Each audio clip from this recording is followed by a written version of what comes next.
friend, thank you so much for taking time out and responding to this. I can see your point. 75 years is a very long time to suffer.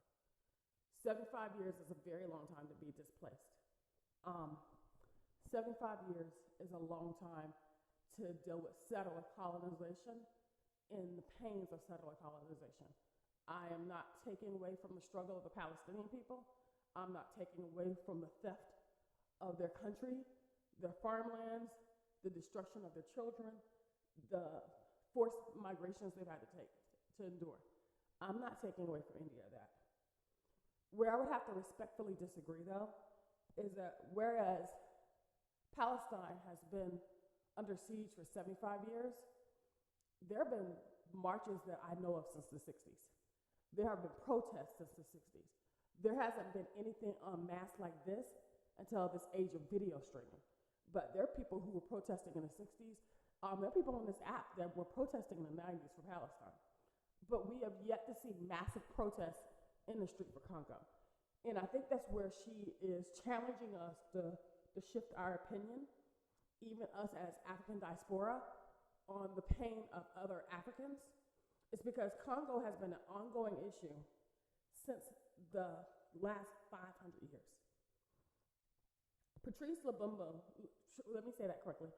Patrice Lumumba was the first president of Congo. And when they got their first president in the midst of independence, he was betrayed and he was assassinated. Congo went through Leopold. Congo has been struggling since before Leopold because you had various colonizations there. And what I'm thinking of specifically is when the Portuguese were there. I should have added this book in this list, and I did not. The destruction of the black civilization goes into how Congo was intentionally brought down and destroyed, and it actually happened just like it happened with Patrice Lumumba with a betrayal. What I'll do is I'll put the book somewhere in there so you can get access. I don't want to put gory pictures up because I had pictures up of what happened in Congo on my last account, and those videos always got CDs on them, even though it's historical fact.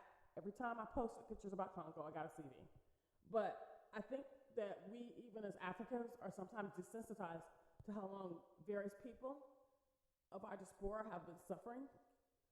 And one, because the media does a lovely job of covering it up. And number two, because we are dealing with our own pain. And I'm not justifying any of it. And I'm not discrediting the suffering of the Palestinian people. But I think she's challenging our mindset. And I think it's a challenge that needs to be taking place.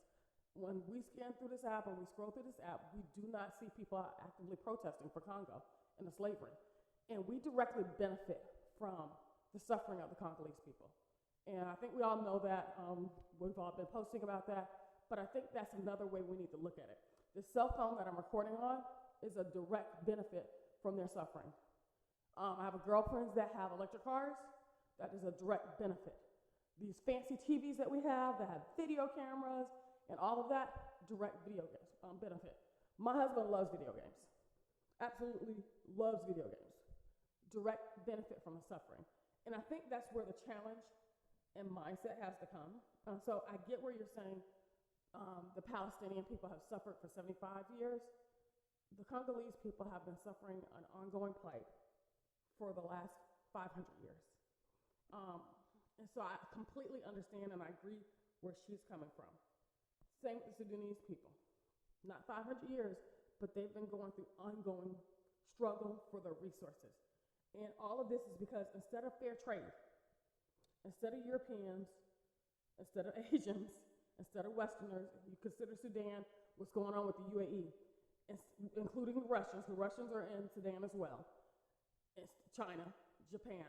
Instead of them taking out and saying, we're going to respect the African people and the African continent, that we will conduct fair trade with them, and everybody will make a profit.